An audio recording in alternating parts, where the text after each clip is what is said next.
அஸ்ஸலாமு அலைக்கும். இந்த வீடியோவில் அடுத்தவர்களின் நிலத்தை அபகரித்தால் என்ன தண்டனை என்பதை பற்றி பார்க்கலாம். அதற்கு முன்பு இந்த வீடியோவை இப்ளீஸ் பார்க்க விடாமல் தடுப்பான். எனவே அவனை எதிர்த்து லைக் செய்துவிட்டு அல்லாஹு அக்பர் என்று கமெண்ட் செய்து சப்ஸ்கிரைப் செய்யவும். குரானில் கூறப்பட்ட எச்சரிக்கை.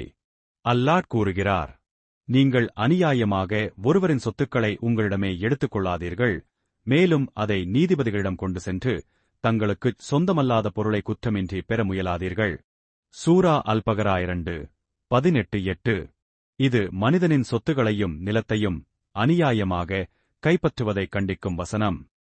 நபி முஹம்மது ஸல்லல்லாஹு அலைஹி வஸல்லம் அவர்களின் ஹதீஸ்.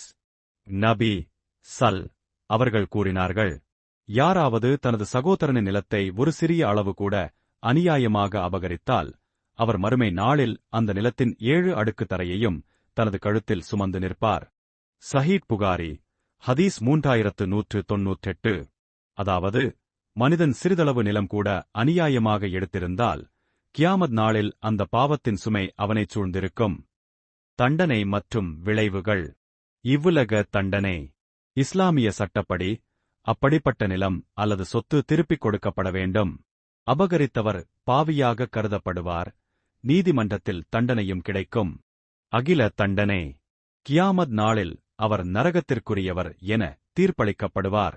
அல்லாஹ் அவரின் அனைத்து புண்ணியங்களையும் நீக்கி அவர் அபகரித்தவரின் பாவங்களை அவரது மீது ஏற்றிவிடுவார். சுருக்கமாக, இஸ்லாத்தில் அடுத்தவரின் நிலத்தை அபகரிப்பது திருட்டு, அநியாயம் மற்றும் பெரும் பாவம் என கருதப்படுகிறது. இது வெறும் உலக சட்ட மீறல் அல்ல, அல்லாஹ்வின் சாபத்தையும் நரக தண்டனையையும் வரவழைக்கும் செயல்.